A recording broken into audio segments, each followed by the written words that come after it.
Assalamualaikum dear friends, welcome to our YouTube channel Math with Hasan Ali. Today we discuss mathematics of class 6, chapter number 1, set exercise 1.2. Exercise start करने से पहले जो है हम जो भी इसके टॉपिक हैं रिलेटेड वो डिस्कस कर लेते हैं ताकि आपको एक्सरसाइज सॉल्व करने में कोई मसला ना हो। फर्स्ट टॉपिक है define infinite and finite set. Infinite and finite set का कॉन्सेप्ट जो है वो समझो काउंटेबल और अनकाउंटेबल की तरह है। जिस सेट में एलिमेंट काउंटेबल होंगे मस्ट लिमिटेड होंगे वो फाइनाइट सेट है, जिसमें अनलिमिटेड होंगे वो इनफाइनाइट सेट है। तो इस टेबल में देखो ए सेट में एलिमेंट अनलिमिटेड है 1 2 4 6 और बी में 1 2 3 4 से आगे अनलिमिटेड है। इस तरह सी में फिर लिमिटेड है, डी में लिमिटेड है, ई और एफ में अनलिमिटेड है। तो हम यहाँ पर जो कंसीडर कर रहे हैं टेबल में सेट ए, इसके नंबर लिमिटेड नंबर हैं तो ये फाइनाइट सेट कहलाएगा। इसकी डेफिनेशन होगी अ set which has limited number of element is called finite set. Table 1 में सी और डी जो है ना वो भी फाइनाइट सेट थे, और अगर वहाँ से हम बी कंसीडर कर रहे हैं, बी में 1 2 3 और फिर डॉट डॉट सो ऑन, मतलब यहाँ पे अनलिमिटेड नंबर ऑफ सेट हैं, अनलिमिटेड नंबर ऑफ एलिमेंट है तो ये सेट इनफाइनाइट सेट कहलाएगा। अ set which has unlimited number of element is called infinite set. ये हो गई दोनों की डेफिनेशन। अब हम आ जाते हैं एक्टिविटी पे ताकि हमें पता चले कौन से फाइनाइट सेट होते हैं कौन से इनफाइनाइट होते हैं। तो यहाँ पे एक्टिविटी बुक में आपके गिवन है tick the finite set and cross the infinite set. All the citizen of Pakistan के जो भी सिटीज़न हैं उनका सेट फाइनाइट है क्योंकि वो डेटा हमारे पास अवेलेबल है, वो काउंटेबल है। और set of the whole numbers less than 99 इस नंबर से कम वाले जो भी हमसे नंबर होंगे वो भी हमारे समझो एक लिमिट दी गई है ना, ये भी लिमिटेड है, ये भी हमारे पास फाइनाइट सेट है।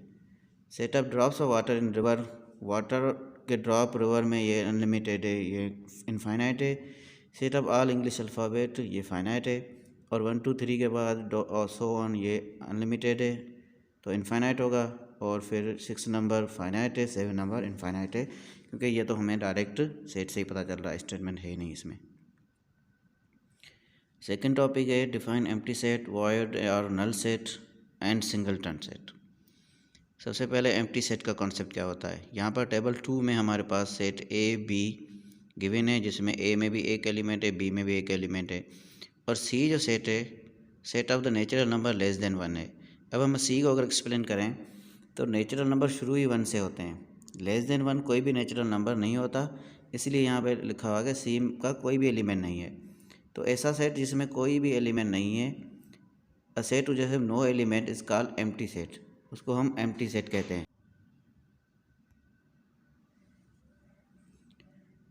डेफिनेशन ऑफ एम्प्टी सेट की क्या है, a set which has no element is called empty set और नल सेट और void set.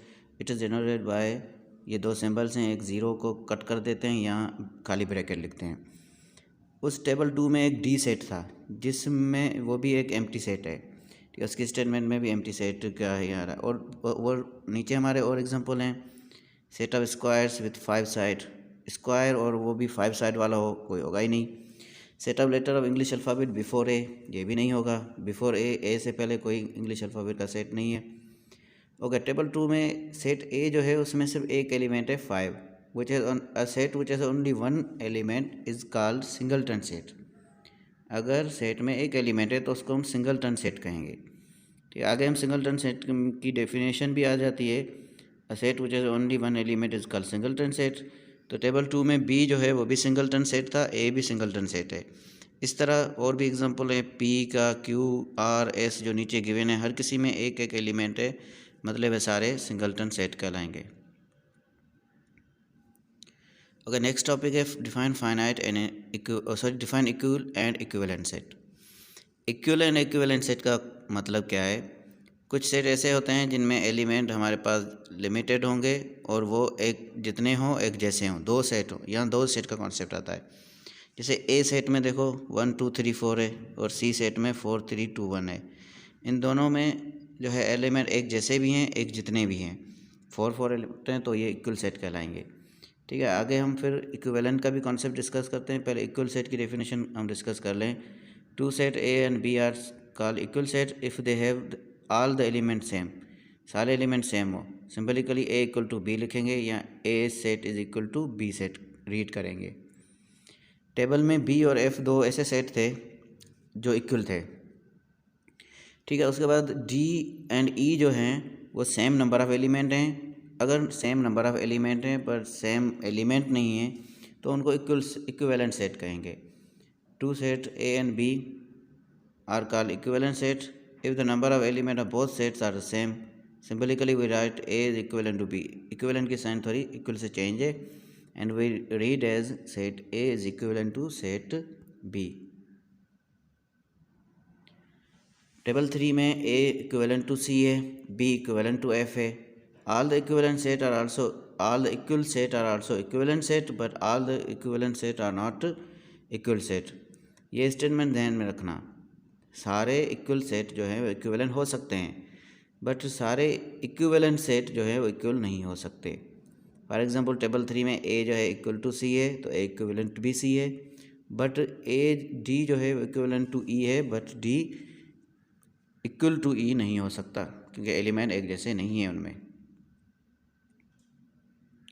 Define subset and superset of a set. अब सेट में यहाँ पे कंपेरिजन आ जाती है जब हम सबसेट की बात करते हैं। टेबल 4 में एक सेट है जिसमें एक एलिमेंट है, दूसरे में बी में 3 एलिमेंट है, सी में 4 एलिमेंट है, पर इनमें कुछ ऐसा कंडीशन आ रही है जिनमें सेम एलिमेंट भी हो रहे हैं पर वो थोड़े कम एलिमेंट हैं, नंबर ऑफ एलिमेंट कम हो रहे हैं पर सेम भी आ रहे हैं। तो let us see B and C set. B and C को हम देखें तो are the element of B are also element of C. सारे एलिमेंट बी के जो हैं वो सी के भी हैं, तो हम क्या कहेंगे, B is subset of C. B जो है वो सी का सबसेट है, सबसेट मतलब मातेर सेट है। बी जो है वो सी से छोटा सेट है, ये हम कह सकते हैं। तो if each element of A is also element of B then A is subset of B. Simply we write A is subset of B. ये सबसेट की सिंबल है, अगर इस तरफ बी की तरफ मुँह होगा तो हम कहेंगे सब उसका ए जो है बी का सबसेट है। टेबल 4 में ए बी का सबसेट है, बी जो है वो सी का सबसेट है, सी जो है डी का सबसेट है और डी जो है वो दोबारा सी का भी सबसेट है। तो हम ये भी कह सकते हैं आगे, ये मतलब आपको याद रखना है, every set is subset of itself. Her set अपने आप का सबसेट होगा और नल सेट जो है हर किसी सेट का सबसेट होता है। ठीक है, ये 2 पॉइंट, दूसरी पॉइंट यहाँ पे मेंशन नहीं है, फिर वो भी मैं आपको बता रहा हूँ। ए बी का सबसेट, डी का सबसेट, ये तो है, पर नल सेट भी हर सेट का सबसेट होगा। ओके, तो यहाँ पर आपके कंडीशन आ गई। अब हम बी और डी को दोबारा कंसीडर कर रहे हैं। B is subset of D, then D is superset of B. अगर बी जो है वो डी से छोटा है तो इसका मतलब है डी बी से बड़ा है। अगर बी डी का सबसेट है तो डी जो है ना वो बी का सुपर सेट कहलाएगा। तो सुपर सेट का कॉन्सेप्ट ये आ जाएगा कि दूसरी उसका इन्वर्स अपोजिट हो जाएगा। तो if A subset of B then B is called superset of A. मतलब आप सिर्फ वो नाम चेंज कर दोगे, सिंबलिकली सिंबल का जो है ना वो डायरेक्शन उल्टा हो जाएगा। B is superset of A मतलब आप उसको उस तरफ डायरेक्शन में लिख दोगे जो यहाँ पे नीचे लिखे हुए हैं टेबल 4 में। B superset of A and D superset of B. Define proper improper subset of the set and demonstrate through example. यहाँ पर एग्जांपल हमने बी देख लिया, डी देख लिया, 2 सेट थे हमारे पास। बी जो है वो सबसेट ऑफ डी है पर बी इक्वल टू डी नहीं है। ठीक है, बी सबसेट है डी का पर इक्वल नहीं है। सो बी को हम क्या कहेंगे, प्रॉपर सबसेट ऑफ डी। अगर सबसेट है पर इक्वल नहीं है तो वो प्रॉपर सबसेट कहलाएगा। डेफिनेशन डिस्कस कर लेते हैं। If a set A is subset of the set B and also set A is not equal to B then A is proper subset of B. Symbolically वही हम क्या करेंगे, एक सिर्फ ये सबसेट की सिंबल देंगे, नीचे इक्वल की साइन नहीं लगाएंगे, मतलब इक्वल नहीं है, छोटा है, सबसेट है पर इक्वल नहीं है। अगर इक्वल आ जाए, अगर कंडीशन इक्वल आ जाती है तो वो हो जाता है improper subset. If a set A is subset of B and A is also equal to B, subset भी है और इक्वल भी है तो A is ah called improper subset of B. ठीक है, तो टेबल जो है वो 4 में वो वही हम टेबल डिस्कस कर रहे हैं, set C is proper subset of D. Okay, अब हमारी एक्सरसाइज शुरू होती है। ये जो भी टॉपिक थे उनमें से ही एक्सरसाइज होगी। Give the reason why the collection are not set. इनमें बताओ कौन सा सेट नहीं है, या जो भी हैं ये सेट क्यों नहीं है। सेट की डेफिनेशन हमने जब डिस्कस की थी वहाँ पे मैंने आपको 2 पॉइंट बताई थी। Set is the well defined and distinct object. या तो कॉन्सेप्ट क्लियर होना चाहिए, दूसरी पॉइंट ऑब्जेक्ट डिफरेंट होने चाहिए। तो देखो यहाँ पे लिखा हुआ है DOOR है, रिपीटेशन हो रही है, सेट नहीं होगा इस वजह से। यहाँ दूसरे प्रॉब्लम में स्टार जो है रिपीट हो रहा है, तीसरे में ए रिपीट हो रहा है, फोर्थ में 2, 3 और 4 रिपीट हो रहे हैं, और फिफ्थ में सेट अ ब्यूटीफुल बर्ड ये रिपीट हो रहा है। Set a beautiful bird repeat नहीं हो रहा, यहाँ पे जो है ना वेल डिफाइन नहीं है। ब्यूटीफुल बर्ड हर किसी की चॉइस अलग अलग होगी, इसलिए वेल डिफाइन नहीं है। और सेट ऑफ गुड प्लेयर, यहाँ पर भी हर किसी का प्लेयर पसंदीदा अलग अलग होगा, तो ये भी वेल डिफाइन नहीं है। ठीक है, ऊपर वालों में रिपीटेशन हो रही है, मतलब डिस्टिंक्ट ऑब्जेक्ट नहीं है, और नीचे वालों में जो है वो आप कह सकते हो यहाँ पे वेल डिफाइन नहीं है। ओके, अभी क्वेश्चन नंबर 2 है, which are the following are finite and infinite set.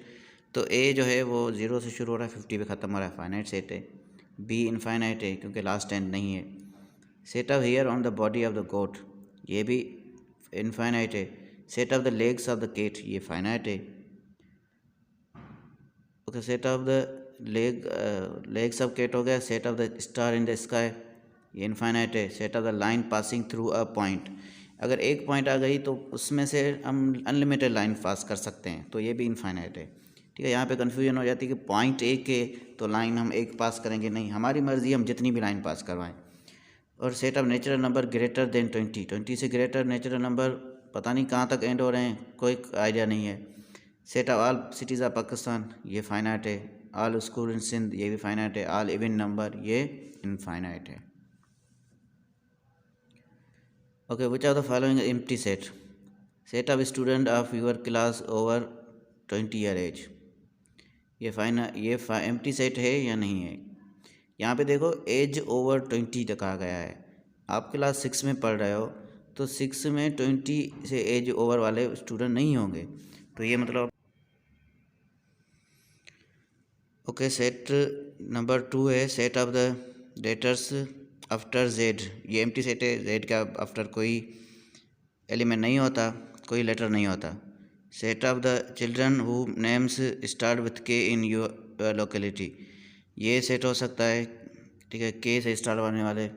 और सेट ऑफ द, ये एम्प्टी सेट नहीं होगा। ठीक है, set of the name of scholar solar calendar starting with Z, solar calendar में कोई भी ऐसा नाम नहीं है जो जेड से स्टार्ट हो रहा है। अगर हो रहा है तो आप लिखोगे ये एम्प्टी सेट नहीं है, वरना ये एम्प्टी सेट है।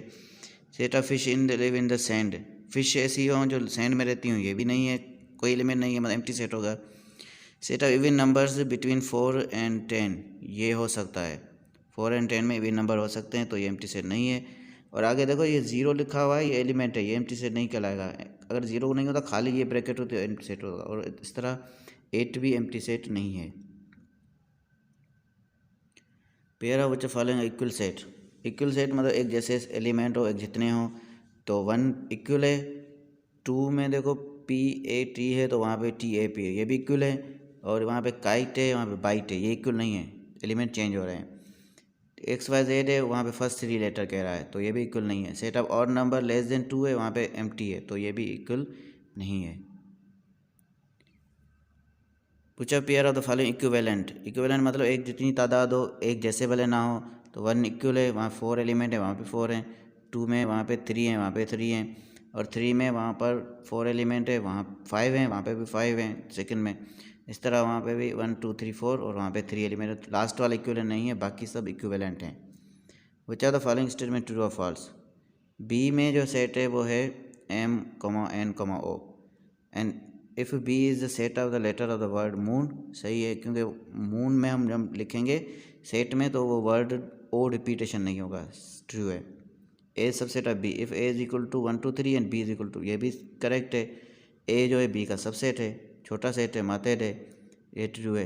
If A is equal to 4 5 10 and B is equal to 4 5 10, A is equivalent to B, सही है, तादाद सेम है तो इक्विवेलेंट है, ये भी ट्रू है। ओके, तो ट्रू के फॉल्स हमारे कंटिन्यू चल रहे हैं। उसके बाद ए इज इक्वल टू 1 2 0 3 4 ये set of natural number less than 6 है, तो 0 से स्टार्ट हो रहा है, नेचुरल नंबर नहीं होगा, ए इक्वल टू बी जो है नहीं होगा प्रोमेटिक। और if x is equal to Y then y is equivalent to and x is equivalent to Y, equal हैं तो इक्वलेंट हो सकते हैं, ट्रू है, सही है। ओके, अब यहाँ पर जो है ना आपको choose the appropriate symbol to indicate relation है, सिंबल्स लिखनी है। जैसे अगर एक सेट हमारा फर्स्ट 3 एलिमेंट है, दूसरे में हमारे जो है ना 6 एलिमेंट हो रहे हैं, तो ये सबसेट हो सकता है, इक्विवेलेंट या इक्वल वाला कॉन्सेप्ट नहीं है यहाँ पे, ठीक है। इस तरह सेकंड सेट में जो है वो जो एलिमेंट 7 14 ये सेट ऑफ मल्टीपल ऑफ 7 है लेस देन 50, तो ये दोनों इक्वल सेट होंगे। थर्ड कॉन्सेप्ट में वहाँ इनफाइनाइट है, वहाँ पे फाइनाइट सेट है, तो यहाँ पे हम क्या करेंगे, ये वहाँ सुपर सेट कहलाएगा। इस तरह जो सिंबल्स हैं वहाँ पे आपको यूज़ करनी है। Thank you for watching a video. Okay, अल्लाह हाफिज़।